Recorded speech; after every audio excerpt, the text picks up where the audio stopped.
This is Severe MMA at the stacked BAMMA 25, and we're with the king, Ed Arthur. You know, there was some beef with Conchita. You know, there was a little bit of social media back and forth. This fight was arguably one of the more anticipated fights on the card in terms of a little bit of beef, and it went probably exactly the way you thought. How does that feel? It feels great. It's hard work paying off, mate. I've been not just in the gym, whole lifestyle, mental, physical, everything. Step back from that Shea fight, see what areas need improving, not just in my training, but also in my whole life up until this training. I upgraded everything for this fight. You know, there's the cliche that sometimes a loss in hindsight is better for you than the win. You learn. Looking back now, because I know we saw you that night, and you were disappointed. But can you look back now and see where that has kind of sprung you to? I feel like the disappointing performance in the Philpott fight and the loss to Shea, both of them combination of whole of last year, as what's propelled me into 2016, and everything's been changing from then. I stepped back, especially obviously after the loss, it took it to another level. But I stepped back after that Shea fight and said to myself, what do I need to do to get better? You know what I mean? Like, let's not look down at it. Let's not get all negative about it and slump about it. I was pissed off about 2 days.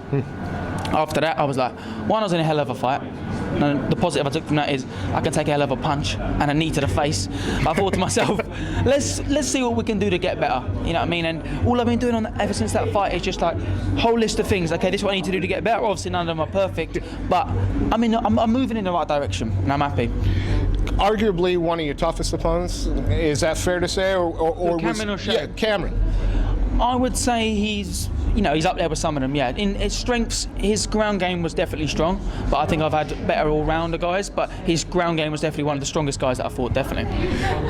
When you come off a win like this, when there's been a little bit of heat leading it up, when there's been, you know, a lot of pressure, I think you probably put more pressure on yourself than people put on you. I know you expect that you're going to perform every time.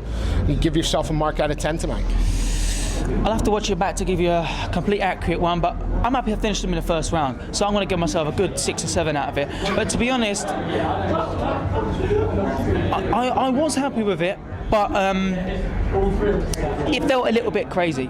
I'm still trying to work on that, being a little bit more calm, a little bit more patient, and you know, I'm going to grow and get better at that over time. I'll let you. I know you've had a long night, and I won't keep you very long. I'm excited to watch the Kane and Mark fight. I'm excited for that fight, man. How much better where are you at now in your potential? Are we seeing you right now at 60%, at 80%? Where do you see how far are you going to go?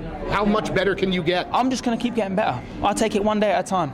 That's one thing about talking about pressure. I think I put too much pressure on myself last year. I think that was one of the problems. This year I just went, do you know what? Let's step back from all that bullshit, all that rankings and who's this guy and who's that guy. I can't be asked of all that. I just told myself, let's go back to just having a laugh. You know, just turning up, having fun, and just seeing what happens. You know what I mean? I'm in this to have a laugh. You know what I mean? So I was like, fuck it. You sound incredibly happy. You sound like your mind's in a good place. Obviously, a win helps. But, you know, great, is a happy Ed Arthur a more dangerous Ed Arthur? 100%. 100%. When I'm happy and having fun, mate, there's no stopping me. There is no stopping me.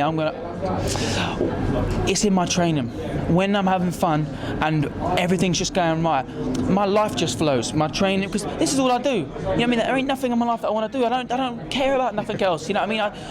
I try to do other stuff, and I've got a girlfriend, and I try and make an effort with her, and with friends and family and all this type of stuff. But I can't do all that. You know what I mean? Like, all I do is this. So when this is going right, I'm just, like you say, happy Ed Arthur is a dangerous Ed Arthur, 100%. Well, that's not going to bode well for whoever it is you've got next. I know you've got something coming up rough, you know, maybe in June, and hopefully we'll catch up with you about that later.